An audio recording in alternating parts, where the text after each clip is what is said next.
Muy buenos días, buenas tardes y buenas noches para los que ven en diferido, sábado 27 de abril de 2019.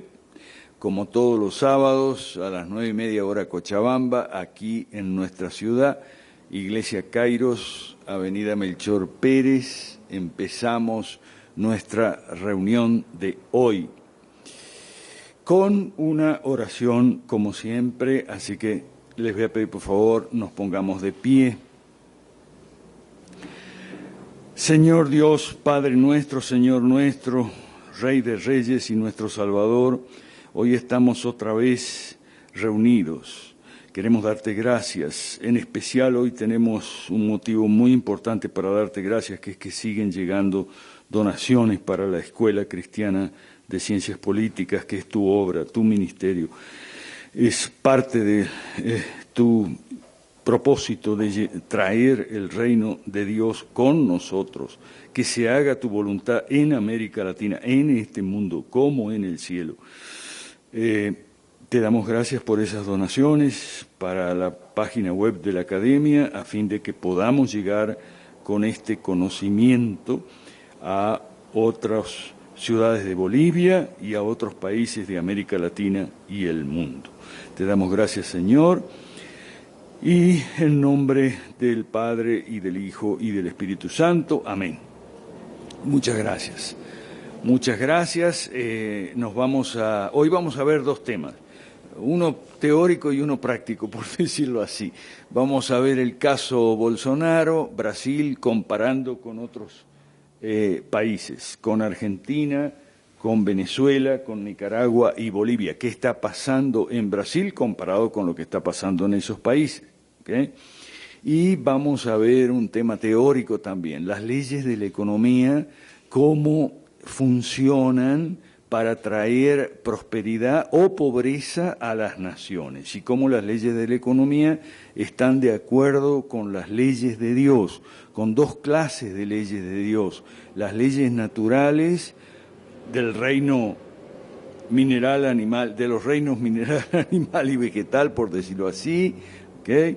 Y las leyes naturales de la economía, la sociología, el derecho, las leyes sociales, que para algunos son leyes históricas también, ¿okay?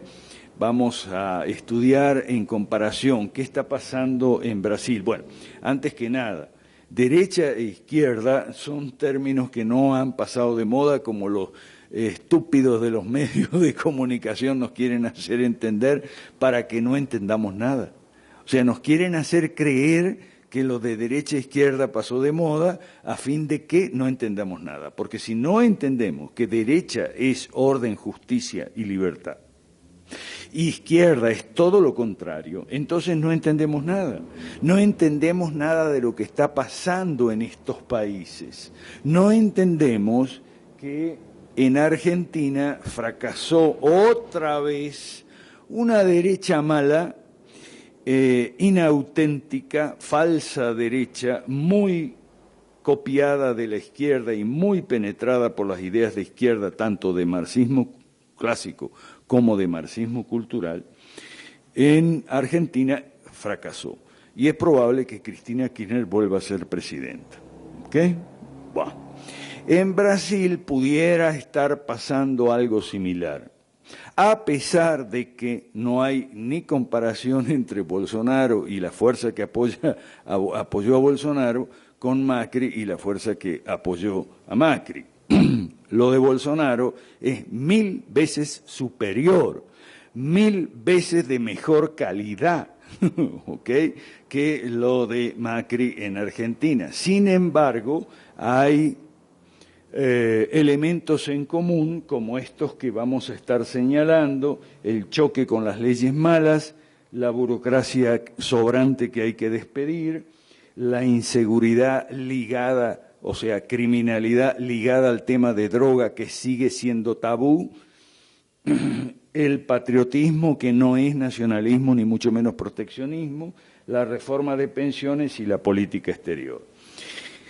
Y vamos a ver también los 10 factores, ahí hay unas fotocopias aquí para los presenciales y para los diferidos, estudiantes en diferido tenemos otro cuadrito de grisel que son de magistral ayuda para todos nosotros, de manera que vamos a ver esos 10 factores. Son 10 factores que están en el índice de libertad económica que sale todos los años. Es un tomo que sale cada año, publicado por la Fundación Heritage y el periódico Wall Street Journal. ¿Okay? Ahí cada año se ve cuáles países han avanzado y cuáles han retrocedido en términos de libertades económicas. Pero lo que a nosotros nos interesa, y vamos a ver para la sesión de hoy, no son tanto los países y la manera como de un año para otro cambian las posiciones de los países, sino los 10 factores. Eso nos interesa. Nos interesa, lo vamos a estudiar en esta sesión, cuáles son esos factores de los cuales depende la riqueza o la pobreza, la prosperidad o la miseria, y que mucha gente, incluyendo muchos cristianos, no quieren entender. ¿Okay? En el caso de Bolsonaro, lo que estamos viendo es que se juntan 4 ignorancias, por así decirlo. Y eso está pasando, a pesar de que todos apoyamos a Bolsonaro, todos nos ilusionamos y nos encantamos con la campaña electoral fusionista de Bolsonaro. Y fue un triunfo, no podemos negar, fue un triunfo evidente, aplastante, un triunfo nuestro porque fue un triunfo fusionista. Fusionista es reunir otra vez el liberalismo económico y el conservadurismo moral, social y político, que se separaron a raíz de las confusiones de la Ilustración francesa, pero más o menos desde la Edad Media venían juntos. ¿Okay? O sea, la libertad económica es un hecho moral, aparte de algo muy conveniente y práctico y pragmático, de decir como política para los gobiernos. No hay contradicción entre liberalismo económico y conservadurismo moral y político. ¿Okay? Entre libertad económica y respeto a la propiedad privada con gobierno limitado, más bien congenian una cosa con otra. A partir de la mala enseñanza de John Stuart Mill y otros malos maestros, hubo un divorcio entre entre liberales y conservadores. ¿Okay? Yo tengo un artículo que se titula Divorcios trágicos, lo puede buscar en internet como todos mis artículos. Y fusionismo, a partir de los siglos XIX y XX, significa volver a reunir lo que en un principio estuvo unido y naturalmente está unido y que accidentalmente se separó. Entonces, eso le dio a Bolsonaro el triunfo. ¿Okay? Claro, hubo otros factores como la histeria anticorrupción, el cansancio con el PT, etcétera, etcétera. Pero fue un triunfo fusionista, no se puede discutir, aun cuando en la histeria anticorrupción hay debilidades que van en contra del proyecto. ¿Okay? Debilidades que van en contra del proyecto. Yo digo que no solo Cristina puede ser otra vez presidenta en Brasil, en Argentina, sino también Dilma o Lula, si Bolsonaro fracasa. O sea, una enseñanza fundamental de nosotros siempre, ahora en la academia, antes en el centro del liberalismo clásico, fue que la izquierda avanza, progresa, se desarrolla, domina, en tanto la derecha falla. Y que la izquierda gana porque no hay derecha. Bueno, Javier Milei lo acaba de decir muy bien. Cristina está viva políticamente porque este es un gobierno de inútiles y no por otra razón. Tiene razón en ese punto. Un punto para Milei ahí, ¿ok? Y fíjese cómo cómo es el engaño de la histeria anticorrupción. En Argentina y en Brasil. En Argentina ya los jueces están aflojando en las causas contra Cristina. Ya ven que Cristina resulta imbatible en las encuestas, le ganaría un balotaje incluso a Macri. Y entonces empiezan a otra vez a darle menos prioridad y prestarle menos atención a las causas contra la corrupción. Y en Brasil acaba de ocurrir algo genial. La Corte Suprema le había dado 10 años de cárcel, o 12, no me acuerdo, sí, 12, al señor Lula da Silva, ¿no? Y entonces el señor Lula da Silva estaba en la cárcel y tal. Aparentemente, una victoria de la lucha anticorrupción, no a la impunidad, etcétera, etcétera. Bueno, ha pasado algo increíble. A mí me hace reír la justicia en América Latina. La Corte Suprema vio que las encuestas estaban subiendo Lula, se reunió y decidió bajarle de 12 a 8 a fin de que antes de fin de año el tipo pueda accesar a un régimen semiabierto y poder ir a hablar con la prensa y dar discurso. Increíble, increíble. Unos tipos que dicen ser miembros de una Corte Suprema de justicia en América Latina, le dan 12 años, pero como ve que en las encuestas, no, entonces vamos a bajarle 4 años, le damos 8 nada más. Eso es increíble. Eso es inconcebible.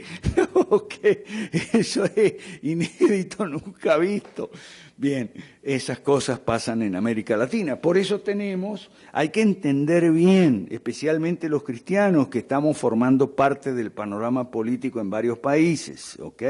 Tanto católicos como evangélicos, porque los errores que cometemos son los mismos, prácticamente los mismos, tanto católicos como evangélicos, tenemos que corregir, ¿ok? Y si peleamos entre nosotros no vamos a tener tiempo de ver cuáles son las equivocaciones y corregirlas. Ese es otro tópico que insistimos en la academia, ¿ok? Bueno, comparemos con Venezuela, Nicaragua y Bolivia. Tenemos tres situaciones donde no existe prácticamente la derecha, ni siquiera mala, ni siquiera inauténtica, ni siquiera falsa, no existe prácticamente. Aquí, en estos tres países, Venezuela, Nicaragua y Bolivia, manda la izquierda, tanto en el gobierno como en la oposición, ¿ok? Entonces, es muy difícil para la izquierda supuestamente blanda. Yo digo supuestamente porque vivimos en Bolivia. Aquí me estaba enterando del régimen de trabajo en línea que me estaba informando Angie. Yo no conocía. Es una forma de contratación laboral de carácter temporal. Y en Bolivia se puede hacer, se llama en línea. Estábamos conversando porque la FEICOBOL dura 10 días. Entonces, muchas empresas contratan gente temporal por 10 días para trabajar en la FEICOBOL, que es la feria de Cochabamba, ¿ok? Bien. Y entonces yo preguntaba, pero bueno, ¿eso no crea problemas con el derecho del trabajo y tal?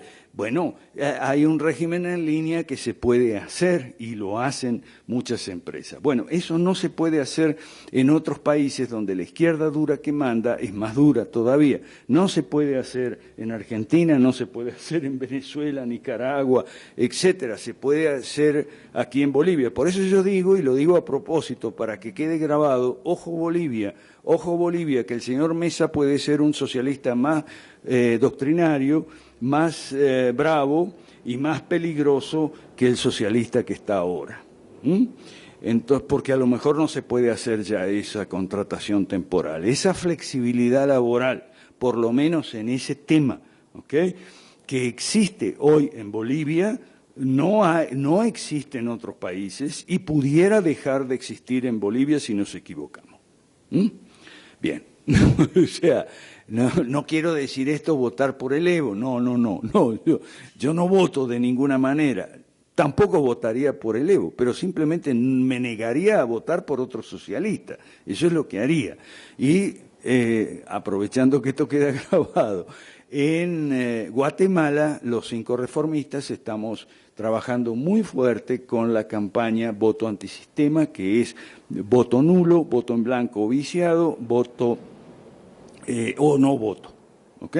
Estamos trabajando muy fuerte, usted puede seguirnos por las redes sociales, Partido Familia en Guatemala, nos copiamos de la experiencia en México, también lo mismo. Si todos los candidatos son socialistas, si no hay un candidato que hable más o menos de capitalismo para todos, no hay ni un solo candidato que prometa privatizar, desregular, abrir la economía, bajar el gasto público, bajar la carga tributaria y bajar la reglamentaria, ¿por qué tengo yo que ir a votar?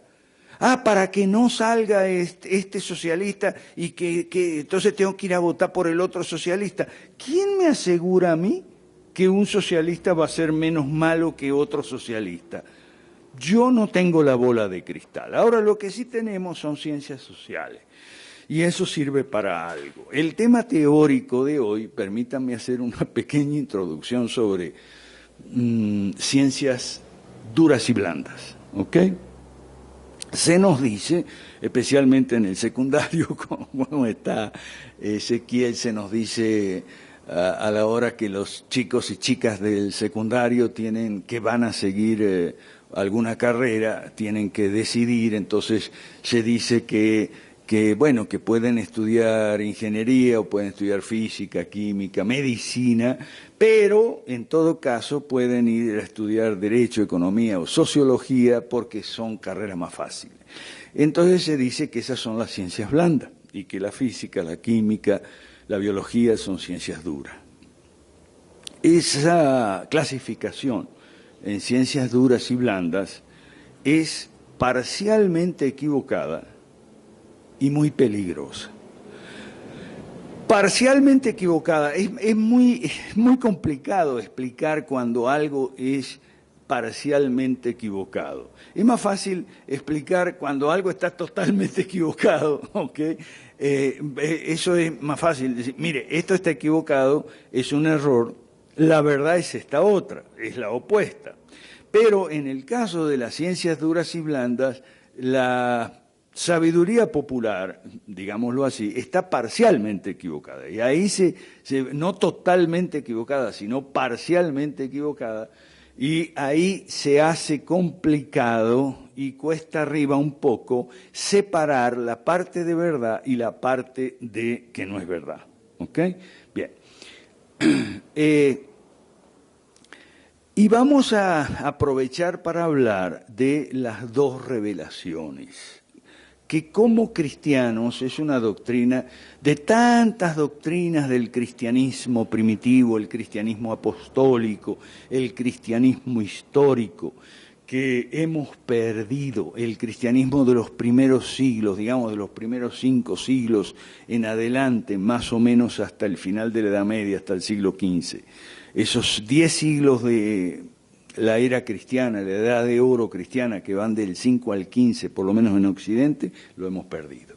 Y hemos perdido mucha sabiduría cristiana y la estamos recuperando en la academia.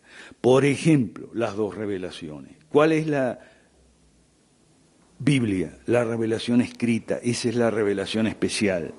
Se nos decía en los primeros siglos, los autores cristianos, que era una segunda revelación y que la primera revelación, ¿cuál era? Era la ciencia.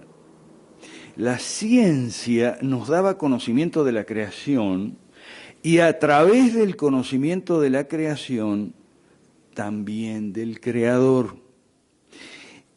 El mensaje, la ciencia es un mensaje de Dios al hombre, igual que la Biblia, por eso es primera y segunda revelación. Y este mensaje, este primer mensaje de Dios al hombre, la ciencia, es enormemente tranquilizador y esperanzador. Las buenas viejas noticias que tenemos que recuperar son buenas noticias, porque el hecho de que el universo sea comprensible, entendible, por la mente humana, la mente científica. El hecho de que la naturaleza, tanto física como química, como biológica, animal, vegetal, humana, pueda ser entendible, claro, siguiendo un método, ahí están los dos Bacon, ¿no? Roger Bacon, Francis Bacon, okay, sí, no de cualquier manera, siguiendo una metodología, siguiendo ciertos procedimientos, el hecho de que podamos entender las leyes físicas, las leyes de la óptica, del movimiento, las leyes de los astros y las estrellas incluso, ¿ok? Y más adelante, digamos siglo XX, XIX, XX, la naturaleza atómica y subatómica. El hecho de que podamos entenderlo, el hecho de que esa realidad creada se deje aprender, se deje describir, se deje incluso comprobar, experimentar, se deje reducir o resumir en leyes que describen regularidades, cosas que pasan siempre, es enormemente tranquilizador.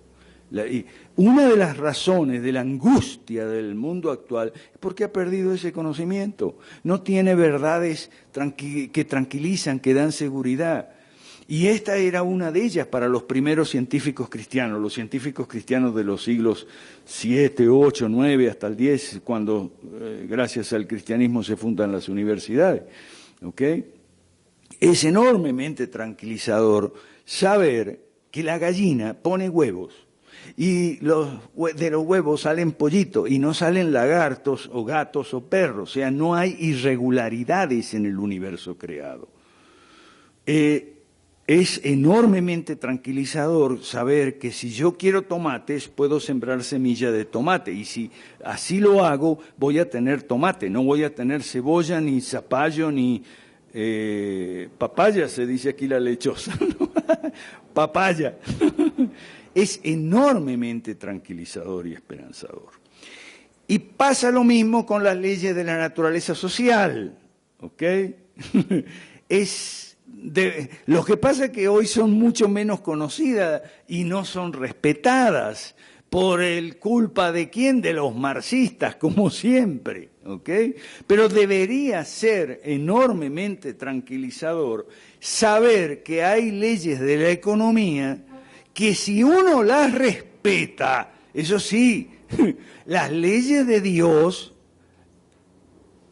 requieren respeto del hombre. Respeto de los gobiernos, de las sociedades, de las culturas, de las empresas, de los sindicatos, requieren ser respetadas para poder usarlas en nuestro provecho. O sea, las leyes, por ejemplo, la ganadería, la genética, podemos mejorar, pero no alterar, no ir a contramano de esas leyes. Y lo mismo en cuanto a la propiedad de las haciendas donde podemos tener ganado, venderlo y hacer incorporar alguna tecnología dentro de ciertos límites, administración de los códigos genéticos para tener cebollas mejores, más grandes, más resistentes a las enfermedades, y lo mismo las crías en la ganadería. Y hasta la pesca, pesca de granja, como se llama, piscigranja, cuando uno tiene, como por ejemplo en este país, yo he visto, ya van 2 veces que voy a Pongo en La Paz, y es una cosa preciosa ahí lo que tienen, ¿no? Las granjas piscícolas excelentes. Se come una trucha sabrosísima, la preparan muy bien y demás. Entonces, son realmente más difíciles las ciencias, lo que llamamos ciencias duras, física, química. Si se quiere, no, es al revés. Si se quiere, si vamos a hablar cuáles son las ciencias más fáciles, en ese sentido decimos que son ciencias duras, la física y la química, resulta que no, por eso yo decía parcialmente equivocada, es una idea parcialmente equivocada y muy peligrosa, porque es al revés. Debido a que los objetos de conocimiento de las ciencias mal llamadas duras, física, química y demás, se dejan examinar, atrapar, estudiar, manipular experimentalmente, mucho mejor que las ciudades, la familia, las naciones y las comunidades humanas. En ese sentido, la física, la química, la biología animal y vegetal, ¿no? Zootecnia, zoología, botánica, etcétera, son disciplinas científicas más fáciles de estudiar, porque ni las piedras, ni las plantas, ni los animales se resisten a un estudio científico y metodológico, digamos, observacional o experimental. No toda ciencia es experimental, la astronomía no es experimental, por lo menos en el grueso, ¿ok? Entonces, son mucho más fáciles de conocer que las comunidades humanas, las empresas, la familia, las iglesias, los vecindarios y las naciones. Entonces, en ese sentido, estudiar sociología y economía es más difícil que estudiar física o química, mucho más difícil. Sobre todo si añadimos otro factor. Resulta, y aquí viene el aspecto de peligroso que tiene esa clasificación que te dice, no, pero física y química es difícil, sociología y economía es más fácil. Peligroso porque esa creencia falsa, o por lo menos parcialmente falsa, ha llevado a los gobiernos a pretender hacer experimentos sociales, la ingeniería social, que no se animarían a hacerlo en física o en química. ¿Okay? Ha llevado a que los gobiernos violen las leyes establecidas por Dios, con mucho más facilidad. Bueno, ¿qué es lo que está pasando aquí, lo que ha pasado? Bueno, se nos ha dicho, y ahí está lo problemático, se nos ha dicho que de las leyes físicas, químicas, biológicas, etcétera, podemos estar seguros, pero de las leyes de la economía, la sociología, la historia, en todo caso, el derecho, no podemos estar tan seguros. Por lo tanto, ahí se le abre la puerta a los gobiernos para que hagan toda clase de ingeniería social y nos vuelvan la sociedad humana y las comunidades humanas, nos vuelvan un desastre, como está sucediendo en las familias, las iglesias, las empresas, los sindicatos, los vecindarios, las ciudades, los departamentos y las naciones. Y por lo tanto, ahí se dificulta el estudio. Pero se dificulta el estudio por culpa del socialismo, no por culpa de la naturaleza humana, o la naturaleza social, o la naturaleza histórica, que es tan aprensible en regularidades y como la naturaleza que estudia la física y la química. Hay cosas que siempre pasan, así como, y en ese sentido son comparables, y no es que la física sea más difícil que la sociología o la química que la economía, no es así. Si vos en química mezclás dos componentes que dan algún tipo de reacción que pudiera ser perjudicial para la salud o demás, hay completa seguridad en que eso va a ocurrir, algo malo puede ocurrir. Si estás manipulando ahí dos elementos químicos, puede haber una explosión o puede haber, no sé, y si estás manipulando elementos biológicos, puede haber un virus, puede haber algún tipo de epidemia y demás.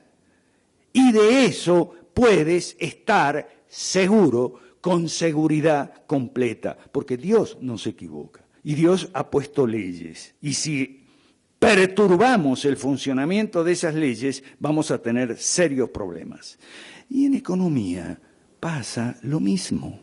Si vos metés al gobierno a que se entrometa en asuntos económicos o que se entrometa en asuntos de las iglesias y los pastores, como andan aquí gente que se ha ido de esta academia porque anda embanderada con su porquería de ley religiosa, y como aquí se les dijo que eso era una porquería y que estaba en contra de los estatutos, preceptos y mandamientos de Dios, se molestaron y se fueron. Bueno, que se vayan, que se vayan. Aquí vamos a seguir fielmente lo que se enseña en los estatutos, preceptos y mandamientos. El gobierno no tiene que interferir en asuntos de religión y de lo que es una iglesia, lo que no es, lo que es un pastor o un sacerdote, lo que es o lo que no es. Son leyes históricas porque en la historia es el equivalente al laboratorio, lo que es un laboratorio en ciencias físico-químicas o biología o medicina, lo que es un laboratorio es la historia en economía, sociología, etcétera. Entonces, la historia te demuestra y puedes estar seguro con una seguridad absoluta que no es bueno que los gobiernos interfieran en asuntos de iglesias, pastores, sacerdotes, etcétera, dioses y demás, en asuntos de culto. Es más, es una ofensa al Dios único, al Dios vivo. Es una ofensa terrible. Por eso defender esas leyes es inconcebible para un cristiano. Solo un cristiano demasiado ignorante puede estar defendiendo ese tipo de leyes. Y de la misma manera con la economía. Aquí lo tenemos. Aquí lo tenemos. Aquí está. Estas son las 10 variables de las cuales depende la prosperidad o la miseria de una nación. Y de esto podemos estar tan seguros como lo estamos de las leyes de la óptica, la mecánica, la hidráulica, la física y la química. No hay diferencia. No son ciencias blandas, en el sentido de que no nos ofrecen las mismas seguridades que la física y la química y por lo tanto los gobiernos pueden hacer lo que les da la gana. No pueden. Entonces tenemos, repito, son las variables, son 10 que toma en consideración el índice de libertad económica de la Fundación Heritage y el Wall Street Journal que sale cada año. ¿Ok? Bueno, vamos a estudiar las variables porque vale la pena. Yo tengo, y lo he hecho en escritos, tengo muchas observaciones sobre ese índice. Ese índice tiene defectos, ¿ok? Pero no está entre sus defectos, o sea, lo mismo, no es fácil cuando uno dice, mira, esto tiene partes que son muy correctas y otras que no son tanto. Entonces, separar una cosa de otra se vuelve complicado. Pero ahí está el arte del maestro y los estudiantes, que el maestro puede explicarlo de una manera que los estudiantes lo entiendan, pero los estudiantes tienen que poner de su parte. No pueden estar, ay no, hacémelo más corto, ay no, es muy largo, ponémelo en un meme, ponémelo en un tuit de 280 palabras nada más, porque es mucho. No, el estudiante tiene que poner su parte. El profesor tiene que poner su parte.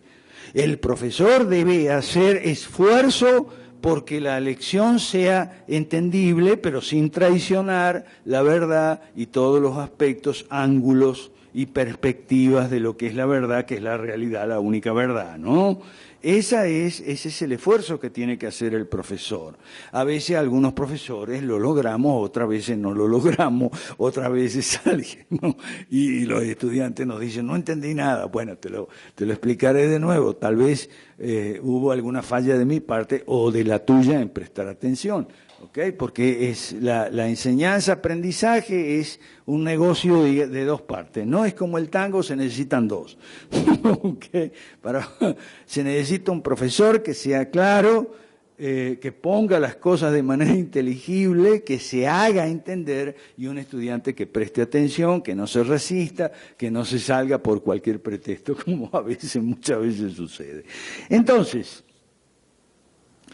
el número 1 es la libertad comercial, la libertad para hacer negocio, esto que hablábamos hace un ratito, libertad que tiene que tener un empresario para poder contratar a un empleado por 10 días, porque es lo que dura la FEICOBOL, son 10 días, entonces yo necesito este empleado por 10 días. Y después de los 10 días voy a ver, tal vez sí, tal vez no, no sé.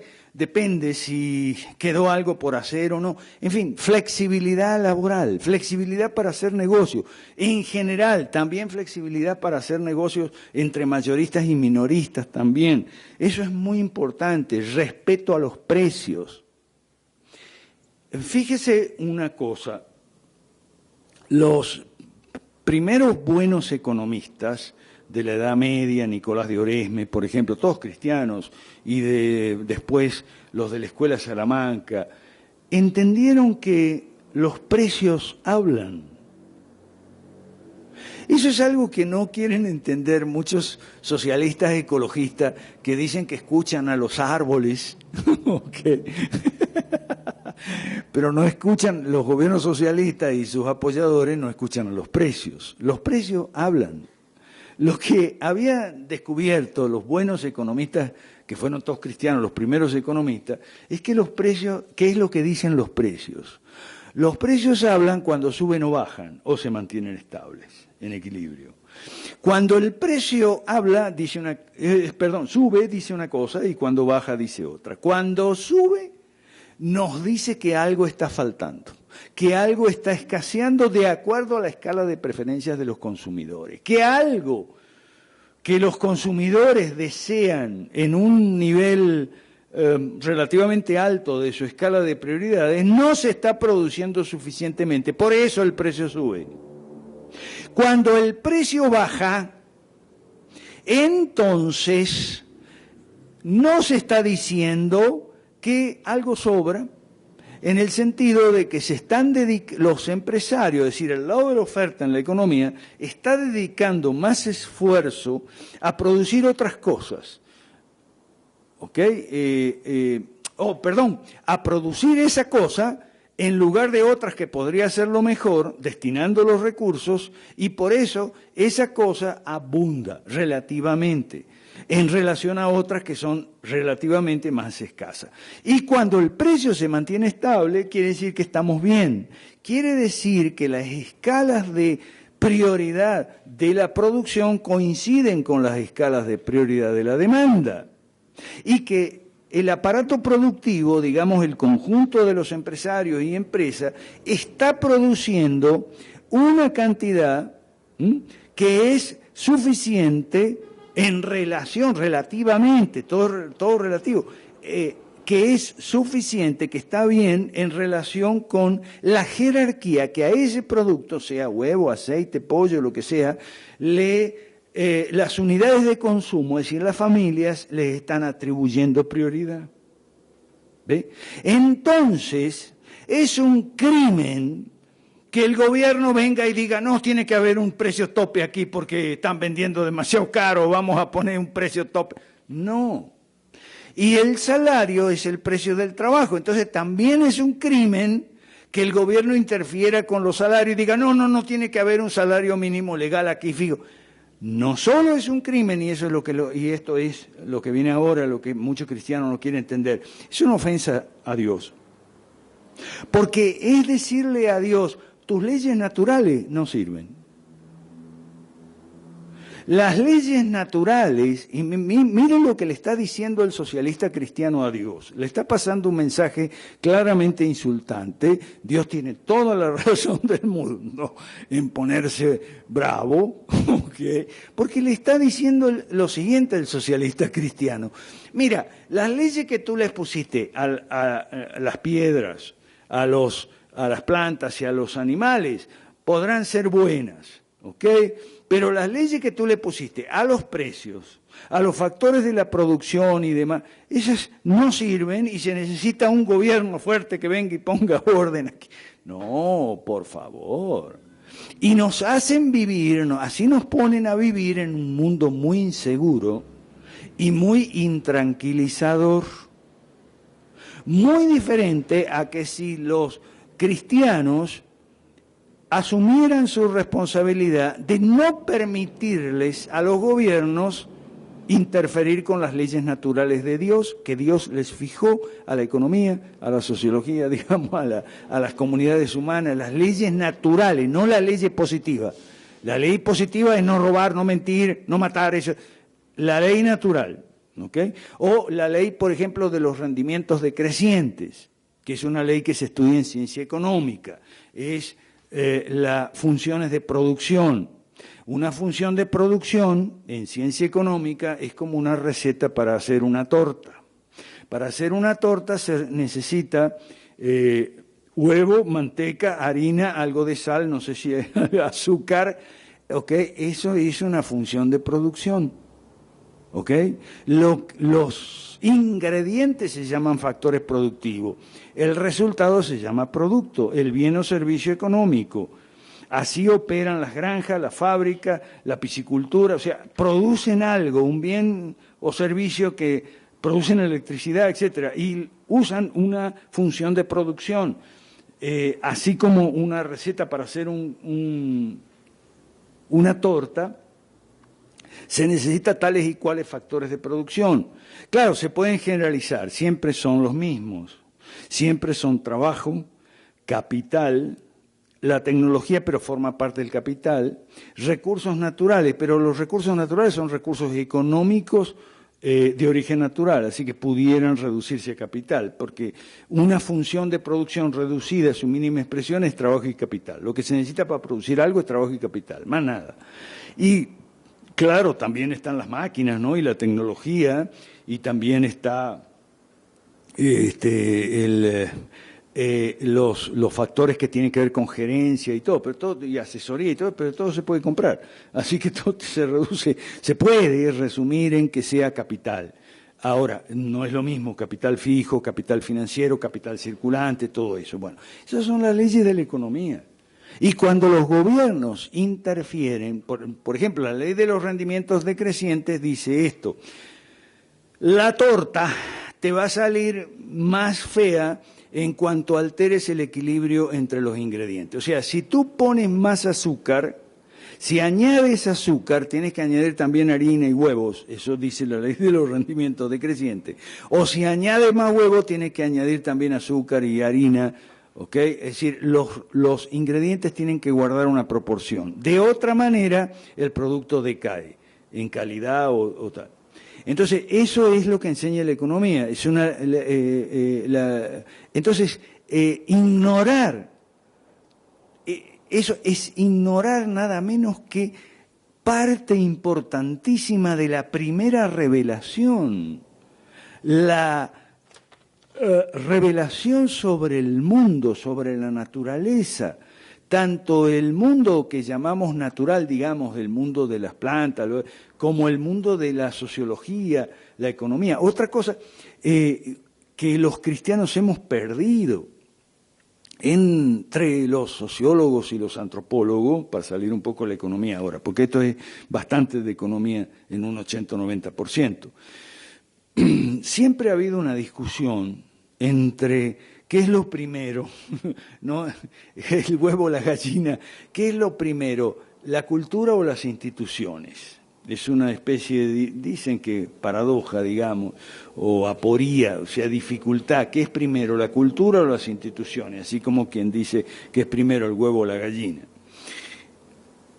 Entonces hay dos teorías, y se enfrentan los sociólogos y los antropólogos desde hace tiempo. Los culturalistas dicen que la cultura es lo primero, que la ley es un reflejo de la cultura. Y los institucionalistas afirman lo opuesto, que la ley es lo que determina la cultura, porque la ley pone los incentivos. Si la ley premia, si la ley castiga el trabajo, nunca vas a tener una cultura de trabajo. Si la ley estimula o premia o recompensa más bien la vagancia y la irresponsabilidad, jamás vas a tener una cultura del trabajo. Entonces, mucho sociólogo y antropólogo discute sobre estas cosas. Nosotros aquí en la Academia Cristiana de Ciencias Políticas consultamos la opinión de Dios. Y aunque mucha gente no lo entienda o lo rechace o le parezca incomprensible o inadmisible, Dios es institucionalista, claramente. Si uno estudia la Biblia desde que comienza,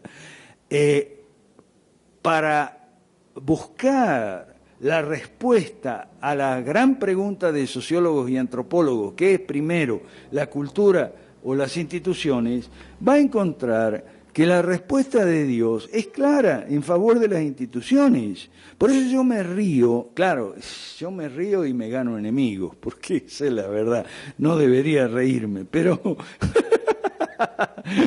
es imprudente de mi parte. Después me quejo porque tengo muchos enemigos, pero yo me río de los cristianos que van con los principios y valores. No, principios y valores no es lo que la Biblia te dice que va de primero, sino que te dice estatutos, preceptos y mandamientos, no dice principios y valores. ¿Qué quiere decir eso? Y bueno, aunque no lo entiendas, si no lo entiendas yo te lo puedo explicar, que Dios es institucionalista, que Dios en esta disputa académica, en esta rivalidad universitaria entre institucionalistas y culturalistas, toma partido a favor de los institucionalistas y establece que la ley está primero y la cultura es un reflejo de la ley y no al revés, como afirman los culturalistas, que la ley refleja la cultura. Es más, Montesquieu, en el colmo del culturalismo, llega a decir que las leyes varían según la temperatura, que hay leyes para los países fríos y leyes para los países cálidos. Totalmente loco el señor Montesquieu. En otros puntos él tenía razón, en muchos puntos, ojo, no, pero en este punto está totalmente equivocado. O sea, Dios no establece leyes, un grupo de leyes para los países cálidos y otro grupo de leyes para los países fríos. Dios establece las mismas leyes para todo el mundo y eso lo vimos cuando estudiamos las leyes malas. ¿Por qué? Porque entre las leyes positivas de Dios, o sea, los estatutos, principios y mandamientos, que son las leyes positivas básicas, a partir de las cuales las leyes positivas humanas, digamos así, o gubernamentales, o del Parlamento, o de la autoridad que sea la encargada de sancionarla en cada país, debería especificar casos y nada más. O sea, debería inspirarse en normas básicas establecidas en la Biblia. Normas básicas, no normas casuísticas, que eso es otra cosa. Eso ya lo hemos explicado, creo. Tiene que ver con la diferencia entre teocracia y teonomía. Pero no vamos a entrar ahora. Las leyes positivas van de acuerdo con las leyes naturales. Es decir, las leyes naturales de la economía, tales como las de que los precios hablan, o el rendimiento decreciente de los factores, que los factores de la producción tienen que estar en equilibrio y demás, congenian con las leyes positivas acerca de no matar, no robar, no mentir. Congenian. Y esa ha sido considerada por muchos cristianos de los siglos de oro, por decirlo así, como una prueba en favor de la Escritura. Las leyes de la Escritura congenian con las leyes de la creación. O sea, las leyes positivas se complementan con las leyes de la primera revelación. O sea, la primera y la segunda revelación tienen el mismo autor. ¿Ok? Ese es un pensamiento cristiano muy viejo y que hemos de recuperar aquí. Vamos a hacer ahora un pequeño receso para un descanso, una pausa, y después vamos a dar un examen rápido de los 10 factores de este índice. Porque ¿cuáles son los defectos del índice? Para mí son dos.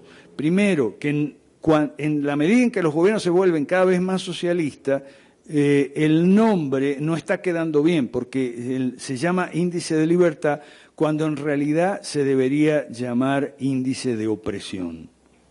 Y en lugar de entregarnos resultados acerca de países libres, relativamente libres y no libres, deberían cambiar la nomenclatura, decir, estos países son totalmente oprimidos, estos son más o menos oprimidos, y en estos otros, como en Bolivia, se pueden hacer contratos temporales, hay cierto grado de flexibilidad laboral, ¿ok? Pero hasta por ahí no más. Entonces, porque hay muchas empresas del Estado y demás. Entonces, ese es un defecto. Y el otro defecto es ciertas observaciones que no vamos a entrar, pues son muy minuciosas, muy técnicas, sobre la manera de medir estos factores. Pero los 10 factores están muy bien elegidos y la sesión de hoy, después de un descanso breve, terminará con un repaso rápido de estos factores para que veamos en qué medida estos factores existen o no existen en Bolivia, en Nicaragua, Venezuela, Argentina y Brasil. Tenemos que verlo, tenemos que hacer un juicio sobre eso. Vamos a hacer un rápido repaso a los 10 factores de los cuales depende el bienestar o el malestar de una nación. El primero factor son los negocios, la libertad para hacer negocios, especialmente crear, operar y cerrar una empresa sin la obstrucción de barreras regulatorias. Barreras regulatorias o cargas impositivas muy grandes también. O sea, tiene que haber libertad suficiente para que una empresa se transforme si le molesta la competencia de un producto extranjero, en lugar de pedir castigo para el producto extranjero. Lo que debería pedir es que los gobiernos no fastidien, ni carguen, ni graven tanto a las empresas con regulaciones arbitrarias y caprichosas, con impuestos excesivos, para poder adaptarse, ahí está la palabra clave, adaptarse.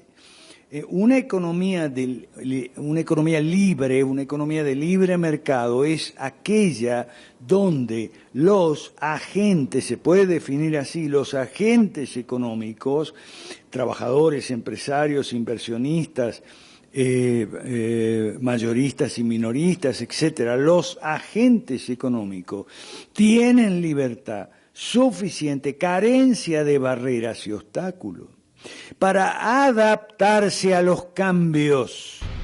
Así se puede definir, ¿ok? Entonces, en segundo lugar, libertad de comercio exterior, sin impuestos al intercambio ni barreras, sean arancelarias o no arancelarias.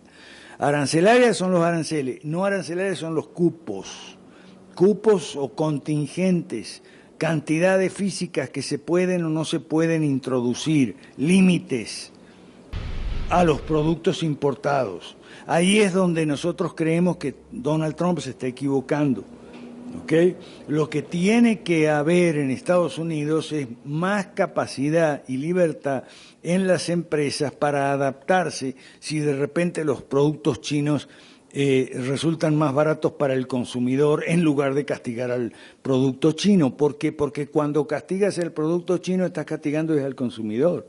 Porque la empresa china puede ir a venderlo en otra parte, pero tu consumidor no puede ir hasta China a comprarlo.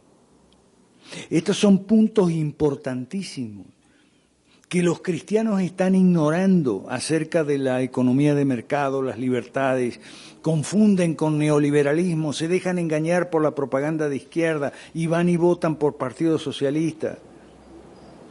Y después se quejan y en vez de decirle a los socialistas lo que son socialistas, les dicen corruptos, como en Brasil y Argentina, o les dicen reeleccionistas, como en Venezuela, Nicaragua y Bolivia. Ahí vamos a combinar aquí la parte teórica con la parte práctica de la sesión, ¿ok?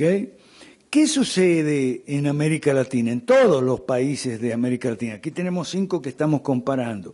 Sucede lo que describe mi querido amigo Osvaldo Toscano. Vamos a inaugurar un grupo en Ecuador donde vamos a dar clase y formar un partido político que se llama Libre, Liberal Republicano.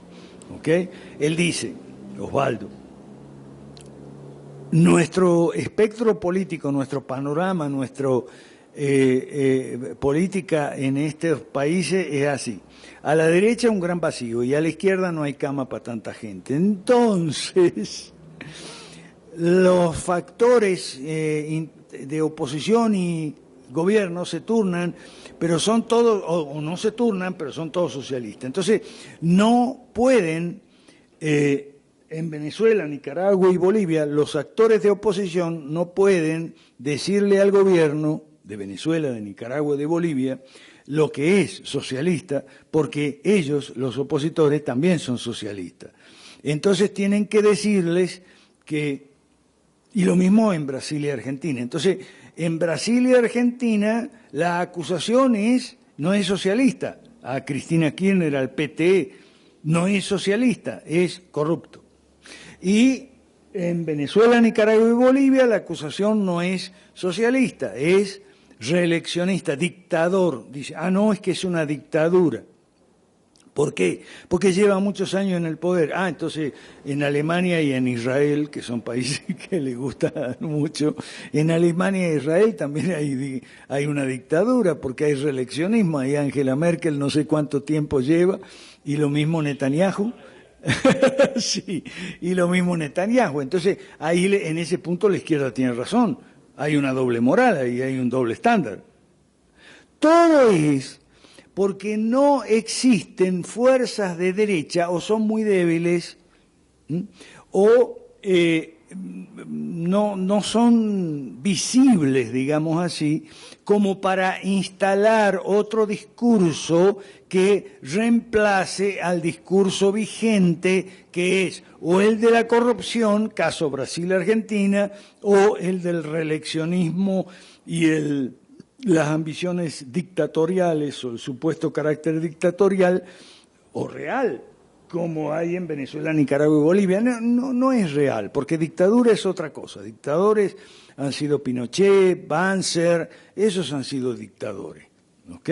Pero no los de ahora son más bien tiranos, porque son socialistas todos. Y el socialismo es totalitario, a diferencia de las dictaduras. Me refiero a las de derecha, que no son totalitarias, son autoritarias, pero no totalitarias. Son distinciones básicas en ciencia política. Hoy en el WhatsApp decía Jorge Chapas de Guatemala, decía, aquí atiendan a las lecciones de la Academia Cristiana de Ciencias Políticas, no le tengan miedo a la palabra cristiano. El único que le puede tener miedo a la palabra cristiano es alguien que crea equivocadamente que lo cristiano se contrapone con ciencia, en este caso ciencia política, y resulta que no. Entonces, atienda un poco a las enseñanzas y va a ver cómo se combinan más bien una cosa con la otra. La número 3, por eso hablábamos con Grisel, es importante los números porque en el índice cada año sale cada variable con su número. La número 3 son los impuestos. Demasiado impuesto, eso ya lo sabían hasta los chinos en la época de Confucio. Demasiado impuesto desalienta el esfuerzo productivo. Desalienta el esfuerzo productivo de las empresas, de los ahorristas inversionistas, de los trabajadores, de los empleados, los gerentes. Desalienta esfuerzo productivo.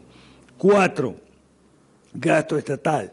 Todo el tamaño del sector estatal según el gasto total, incluido el consumo y las transferencias.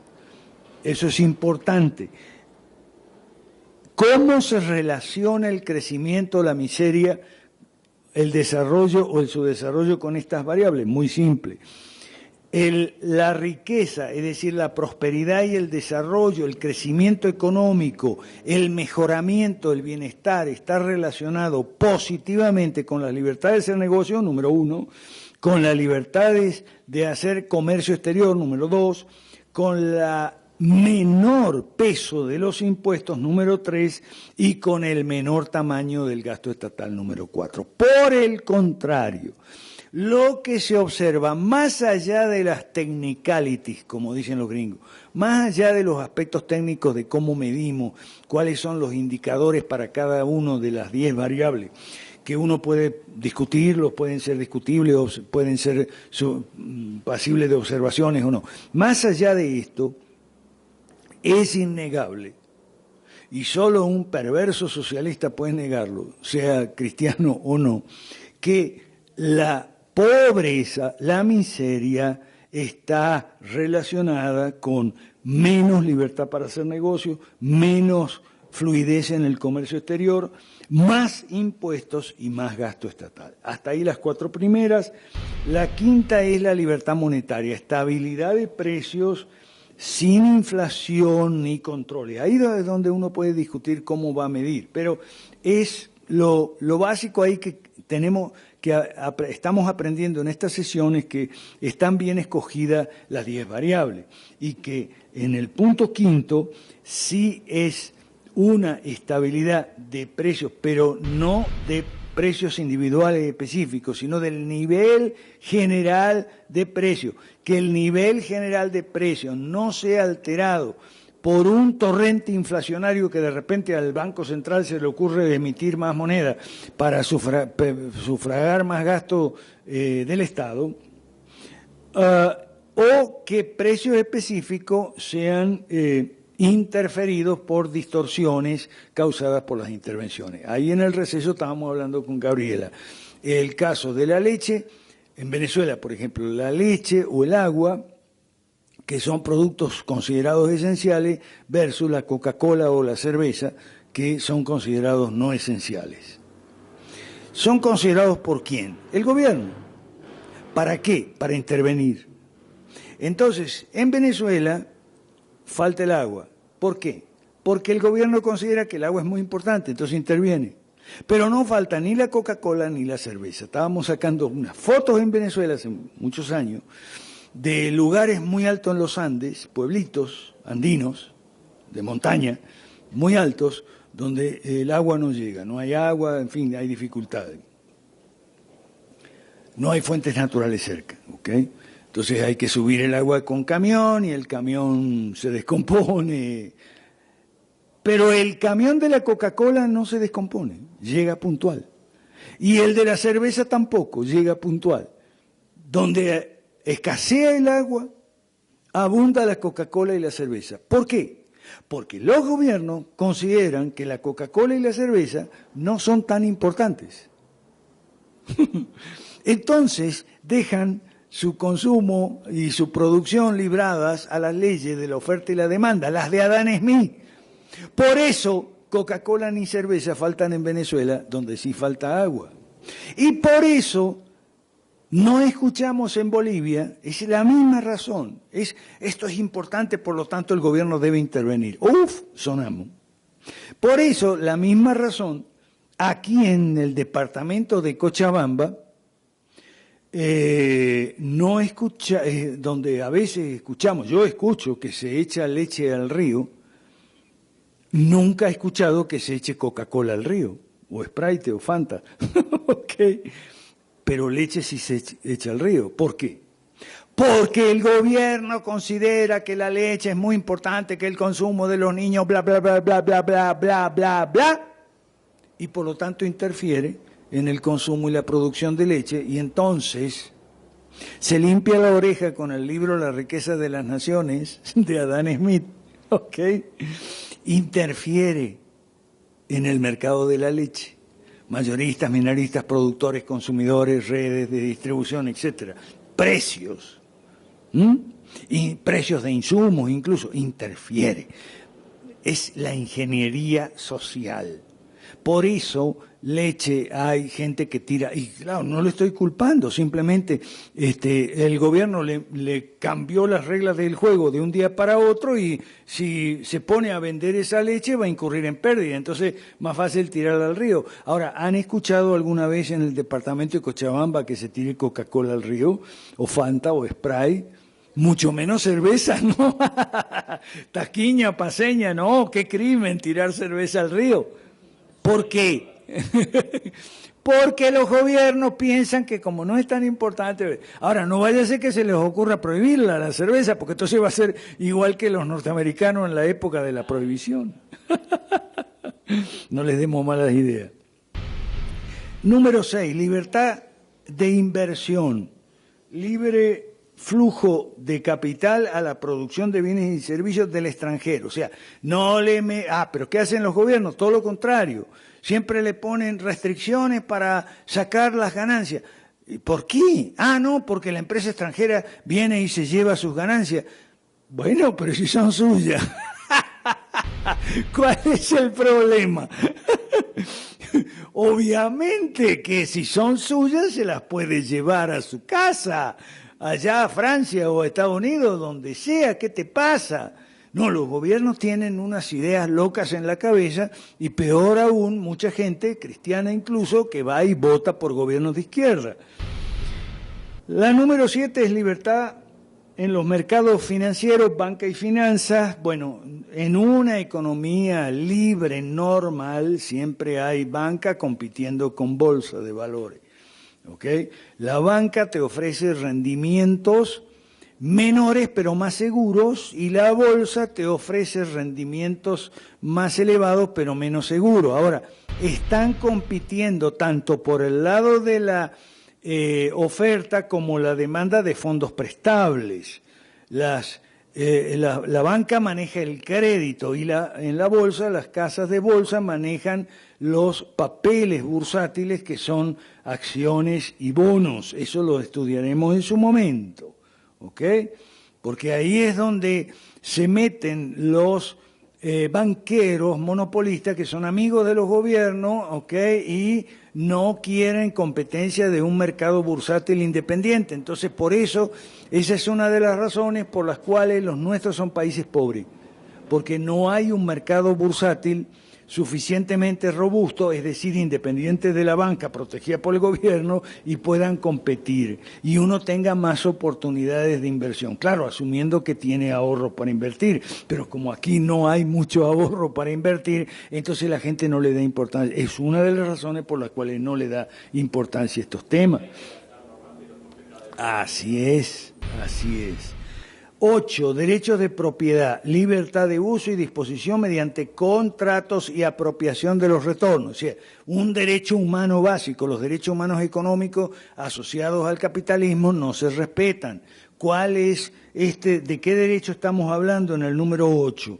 En el derecho que tiene cada persona a apropiarse íntegro el fruto de su esfuerzo. Eso es un derecho bíblico. Eso es un derecho humano que Dios nos ha dado. Y los cristianos equivocados, socialistas, votando a favor de gobiernos que imponen restricciones a la propiedad. Eso es, en esa parte es robo, en esa parte se viola el mandamiento contra el robo. El 9 es discutible, es relacionado con corrupción. Dice que los países libres hay menos corrupción, los países menos libres hay más corrupción. Eso es relativo, porque además esta corrupción se mide en función de las percepciones. Entonces lo que usted está midiendo en realidad es la influencia de la prensa, porque si la prensa le mete en la cabeza que su país es el más corrupto de todo el mundo, entonces usted va a creer que, y así lo va a declarar al encuestador y así va a figurar en el índice. O sea, hay un error ahí. Y por último, libertad laboral, libertad de trabajo, como dijimos que aquí en Bolivia, con motivo de la FEICOBOL, había más libertad que en otros países para contratar personal temporario. ¿De acuerdo? Esos son los 10 factores. Después lo veremos más a fondo. Ok, las preguntas no las vamos a grabar. Vamos a hacer pregunta ahora para los presenciales y respuestas y enseguida pasamos a la reunión sobre sugerencias para la página web. Muchas gracias. Vamos a orar a terminar esta parte, como siempre lo hacemos. Nos ponemos de pie, le damos gracias a Dios nuestro Señor y Creador por esta reunión de hoy. Señor, Padre y Dios nuestro, te damos gracias doblemente. Te damos gracias por tus leyes naturales y por tus leyes positivas. Te damos gracias por esta oportunidad que tenemos de estudiarlas y más que nada de entenderlas y cómo entender cómo nuestros países podrían mucho adelantar y nuestras poblaciones, nuestra gente vivir mucho mejor si no contradijésemos esas leyes naturales y esas leyes positivas que tú has decretado en tu soberanía. Gracias, Señor, en nombre del Padre y del Hijo y del Espíritu Santo. Amén.